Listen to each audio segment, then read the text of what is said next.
Class 7 welcome back to my video class. দেখো আমরা parts of পিসের ওপর বেশ কতগুলো ভিডিও পাবলিশ করেছি। আজকে আমরা শুরু করব কনজাংশন নিয়ে আলোচনা, পার্ট 8। কনজাংশন যাকে আমরা বলি সংযোজক অব্যয়, অর্থাৎ একের অধিক দুই বা ততোধিক বাক্যকে একটি বাক্যে পরিণত করতে গেলে আমাদের সংযোজক অব্যয়ের সাহায্য নিতে হয়। এই সংযোজক অব্যয়গুলিকেই আমরা কনজাংশন বলি। তোমরা কমন কিছু কনজাংশনের কথা জানো, যেটা সবসময় তোমরা ইংরেজি টেক্সট বুক পড়তে গিয়ে পাও। সেগুলো কি? কমন কনজাংশন যেমন করো, তোমরা অ্যান্ড কথাটা জানো, তোমরা বাট কথাটা জানো, তাই না? এই অ্যান্ড এবং বাট, ঠিক আছে, এইগুলোকে আমরা কি বলি? কমন কনজাংশন বলি। এই কমন কনজাংশন দিয়ে আমরা কি করি? অর্থাৎ একাধিক ফ্রেজকে যুক্ত করতে পারি, একাধিক শব্দকে যুক্ত করতে পারি, অথবা একের অধিক বাক্যকেও কি করতে পারি? যুক্ত করতে পারি। যেমন ধরো, আমি বললাম হি হ্যাজ এ সাইকেল, আবার বললাম হি হ্যাজ এ বাইক, তাই না? তাহলে তার একটি সাইকেল আছে, তার একটি বাইক আছে। এই দুটো বাক্যকে যদি আমরা কি করি? একটা বাক্যে পরিণত করি, তাহলে কি হবে? He has a cycle and a bike. তাহলে কি লিখবো? He has a cycle and a bike, এরকম লিখবো। He has a cycle and a bike. আবার ধরো আমি বললাম যে হি ইজ অনেস্ট, আবার আমি বললাম হি ইজ পুয়ার। সে গরিব, সে সয় সৎ। তাহলে এই দুটো বাক্যকে দেখো, দুটো বিপরীতধর্মী কথা পাশাপাশি আছে, তাই আমরা লিখতে পারি কি? He is poor but he is honest. He is poor but he is honest. Okay, আমরা এইভাবে কি করতে পারি? লিখতে পারি।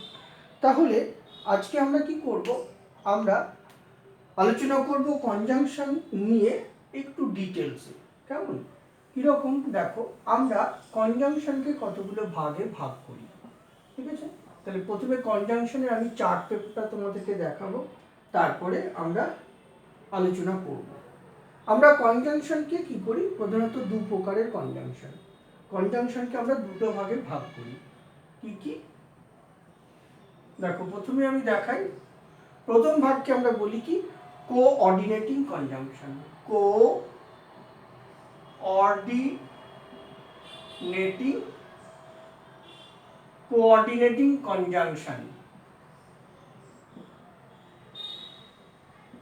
Coordinating conjunction. কেমন? আর নেক্সট হচ্ছে আমরা কি বলবো? Subordinating conjunction. দ্বিতীয় ভাগটা হচ্ছে সাবঅর্ডিনেটিং কনজাংশন। ওকে, তাহলে একটা হচ্ছে কোঅর্ডিনেটিং কনজাংশন আর একটা হচ্ছে সাবঅর্ডিনেটিং কনজাংশন। কেমন? অর্থাৎ কোঅর্ডিনেটিং কনজাংশন, যে কনজাংশন দুটি সমান স্তরের ওয়ার্ড বা ফ্রেজ বা সেন্টেন্সকে যুক্ত করে, তাকে আমরা কি বলি? কোঅর্ডিনেটিং কনজাংশন বলি। যে বাকি শব্দের সাহায্যে আমরা কি বলবো? দুটি সমান স্তরের, দুটি সমান মানে ইকুয়াল রেটের দুটো শব্দ বা দুটো ফ্রেজ বা দুটো বাক্যকে জয়েন করি, তাকে আমরা কোঅর্ডিনেটিং কনজাংশন বলব। কোঅর্ডিনেটিং কনজাংশনকে আমরা কি করি? চারটে ভাগে ভাগ করি। কি কি ভাগে? দেখো, চারটে ভাগে ভাগ করি। কি কি ভাগ? ঠিক আছে, একটা হচ্ছে তোমার কমিউলেটিভ বা কপুলেটিভ কনজাংশন। কমিউলেটিভ, তাহলে কমিউলেটিভ,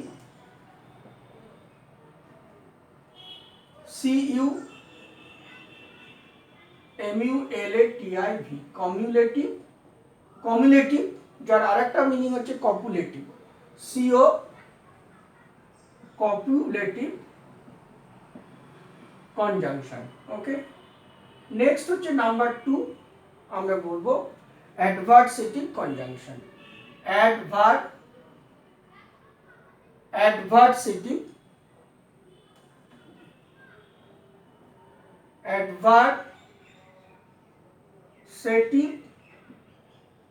কনজাংশন। ওকে, নেক্সট হচ্ছে তোমার alternative conjunction. Alternative conjunction, alternative conjunction. আর নাম্বার 4 হলো illative, ILLATIV, illative conjunction. Illative conjunction বোঝা গেল? তাহলে আমরা কি কি শিখলাম? কোঅর্ডিনেটিং কনজাংশনকে আমরা 4টে ভাগে ভাগ করি। নাম্বার 1 কমিউলেটিভ বা copulative conjunction. Okay, number 2 adversative conjunction, number 3 alternative conjunction, number 4 elective conjunction. বোঝা গেল? Number 4 elective conjunction. এখন সাবঅর্ডিনেটিভ কনজাংশনকে কি করি? আমরা কতগুলো ভাগে ভাগ করি, ঠিক আছে? সাবঅর্ডিনেটিভ কনজাংশনকে আমরা কি করি? কতগুলো ভাগ করি, এবং সেগুলো কি বিভিন্ন শব্দ দিয়ে আমরা কিন্তু সেগুলোকে দেখাই। বিভিন্ন শব্দ দিয়ে কিন্তু সাবঅর্ডিনেটিভ কনজাংশনকে আমরা দেখাই, ঠিক আছে? সেগুলো আমরা পরে আলোচনা করব। আজকের ভিডিওতে আমরা মূলত এই সাবঅর্ডিনেটিভ কনজাংশনটা আমরা পরের ভিডিও পার্টে আলোচনা করব। আজকে মূলত আমরা তোমাদের সঙ্গে কমিউলেটিভ বা কপুলেটিভ, অ্যাডভার্সেটিভ কনজাংশন এবং অল্টারনেটিভ কনজাংশন এবং ইলেকটিভ কনজাংশন নিয়ে মূলত আলোচনাটা রাখবো, ঠিক আছে? দেখো প্রথমে কি বলছে, কমিউলেটিভ বা কপুলেটিভ কনজাংশন, ঠিক আছে? কমিউলেটিভ বা কপুলেটিভ কনজাংশন আমরা কিভাবে আলোচনাটা করব? দেখো প্রথমেই আমরা বলি, এখানে ধরো আমরা বললাম, তোমরা সবাই জানো এই কমিউলেটিভ বা কপুলেটিভ কনজাংশনের মধ্যে আমরা কি পাই? ধরো একটা নট অনলি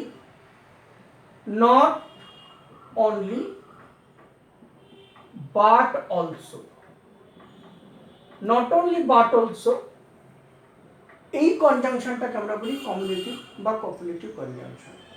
এছাড়া আর কি হতে পারে? No less than, no less than, no less than, এটা হচ্ছে তোমার একটা কমিউলেটিভ বা কপুলেটিভ কনজাংশন। আর কি? বোথ, বিওটিজ, বোথ, বোথ, তার সঙ্গে আমরা অ্যান্ড যখন যোগ করি তখন সেটা হয়ে যায় কি তোমার কমিউলেটিভ বা কপুলেটিভ কনজাংশন, ঠিক আছে? এটা মনে রাখতে হবে।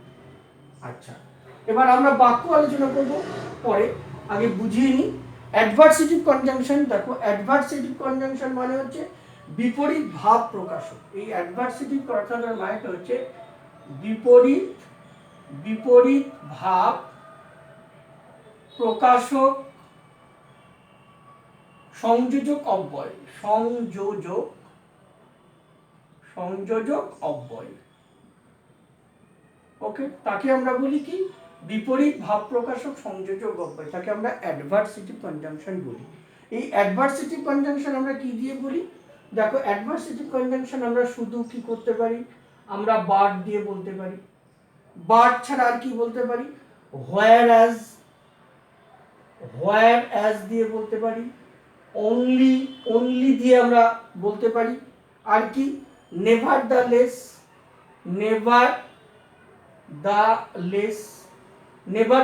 দিয়ে বলতে পারি। হাউএভার, স্টিল,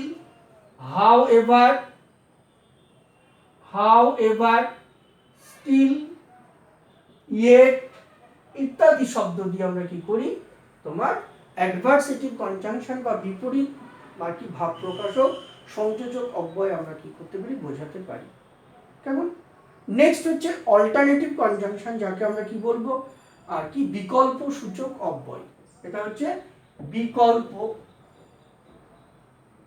বিকল্প সূচক অব্যয়।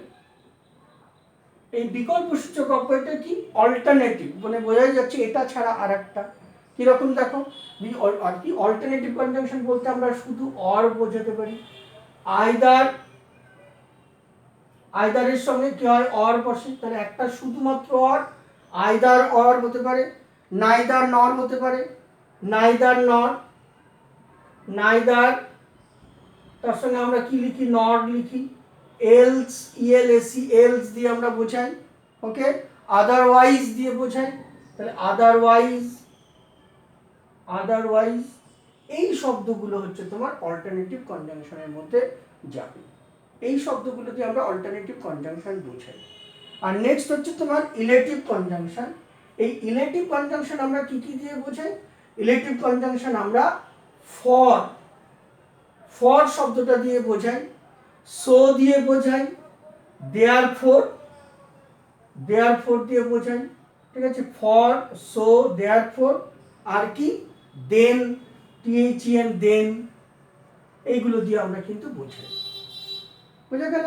তাহলে এই উদাহরণগুলো তোমাদের মনে রাখতে হবে। তাহলে কোঅর্ডিনেটিং কনজাংশনকে আমরা কি করি? চারটে ভাগে ভাগ করি এবং তাদের কি কি দিয়ে আমরা বাক্য তৈরি করি সেটা আমরা সেই শব্দগুলোর পরিচিতিটা পেলাম। এবার আমি বাক্যের মধ্য দিয়ে তোমাদেরকে দেখাবো যে কি করে আমরা এই কনজাংশনগুলোকে ব্যবহার করব। যেমন ধরো আমি দেখাচ্ছি,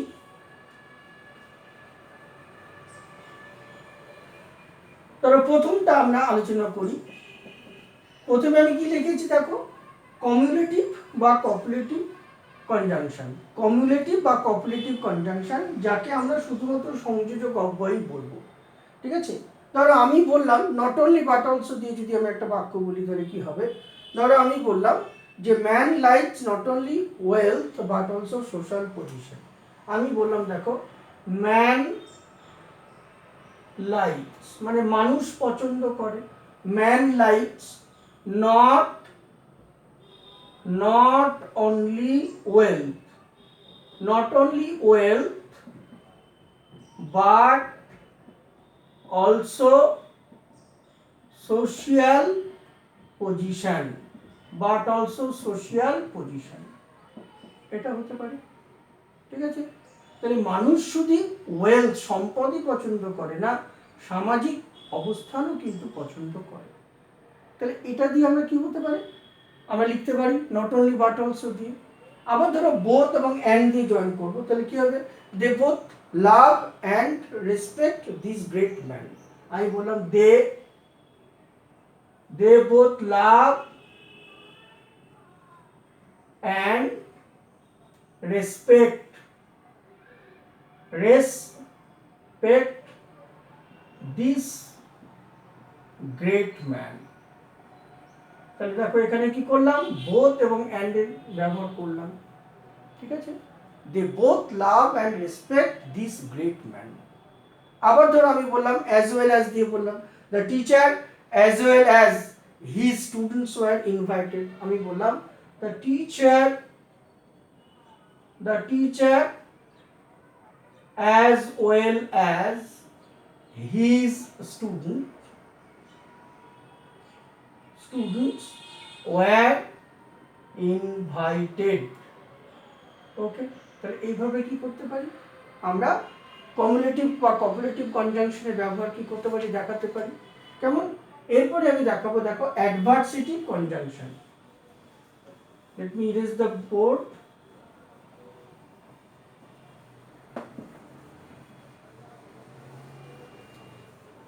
আচ্ছা, কিরকম দেখো, এবার আমি অ্যাডভার্সেটিভ কনজাংশন দেখাবো। অ্যাডভার্সেটিভ মানে বিপরীত। ধরো বাদ দিয়ে আমি বললাম, ঠিক আছে? তাহলে আমি বললাম ধরো, এবার দেখো অ্যাডভার্সেটিভ বলবো আকরাম টায়েড হার্ট, মানে আকরাম প্রাণপণ চেষ্টা করেছিল, বাট হি ফেল্ড, কিন্তু সে ব্যর্থ হয়েছিল। But he failed, FAILED। তাহলে দেখো এখানে আমি কি করলাম? বাট দিয়ে কি করলাম? আকরাম চেষ্টা করেছিল কিন্তু সে ব্যর্থ হয়েছিল। তাহলে এক্ষেত্রে দুটো বাক্যকে আমরা কি করলাম? বাট দিয়ে জয়েন করলাম। তাহলে অ্যাডভার্সেটিভ হলো বিপরীত ধর্মী ভাব প্রকাশক হয়ে গেল। তারপরে আমি বললাম he is learn but very rude. আমি বললাম হি ইজ লার্ন, সে শিক্ষিত, বাট রুড, কিন্তু রুড়ো, মানে বা কিন্তু কর্কশ, এরকম হতে পারে। ধরো আমি বললাম যে I would help you only I am too busy, ঠিক আছে, I would help you, I would help you only I am too busy. কথাটা মানেটা কি? অর্থাৎ আমি তোমাকে সাহায্য করতাম, আমি অত্যন্ত ব্যস্ত, তার মানে আমি অত্যন্ত ব্যস্ত বলে সাহায্য করতে পারছি না তোমাকে, এরকম অর্থে আমরা কি করতে পারি, আমরা এইভাবে অ্যাডভার্সেটিভ কনজাংশন ব্যবহার করতে পারি। তারপর ধর আমি বললাম ইয়েট দিয়ে বললাম India played well yet they defeated. India played well yet they defeated. India ভালো খেলেছিল তবুও তারা পরাজিত হয়েছিল। India played well but they defeated। এইভাবে আমরা কি করতে পারি, অ্যাডভার্সেটিভ কনজাংশন আমরা দেখাতে পারি। নেক্সট চলে আসি অল্টারনেটিভ কনজাংশন।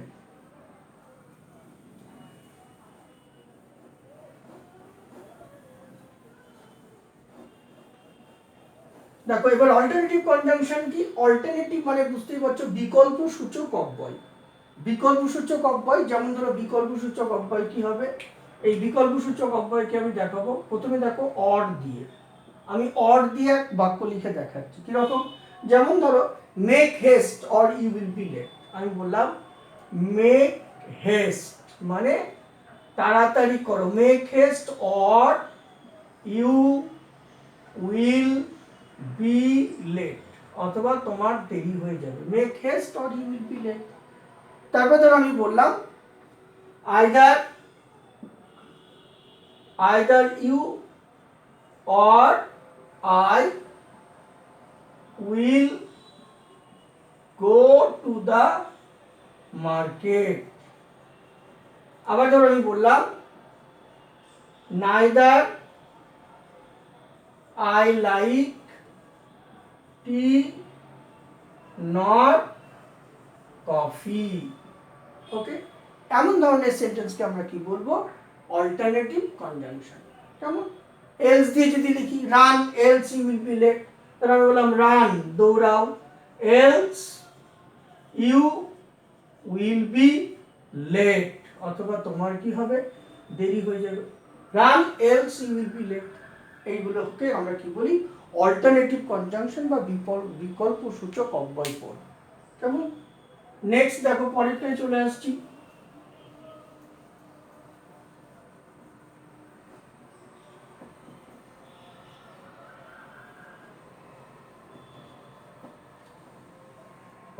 পরের আলোচনার বিষয়বস্তু কি, ইলেটিভ কনজাংশন। ইলেটিভ কনজাংশনকে আমরা কি বলি, সিদ্ধান্তবাচক সংযোজক অব্যয়। এটাকে বলি সিদ্ধান্তবাচক সংযোজক অব্যয় পদ। কেমন, সিদ্ধান্তবাচক সংযোজক অব্যয় পদ কিরকম, যেমন ধরো আমি বললাম, ধরো একটা ফর দিয়ে তোমাদের বাক্য লিখে আমি দেখাবো, ফর, তাহলে ফর দিয়ে বাক্য লিখলে কি হবে, ধরো আমি বলছে যে দ্য এয়ার ইজ কুল নাও, ঠিক আছে, দ্য এয়ার ইজ কুল নাও, কিসের জন্য, ফর ইট ইজ রেইনিং। আমি লিখলাম the air is cool now for it is raining. Clear. তারপর ধর আমি বললাম যে the man is dishonest, the man is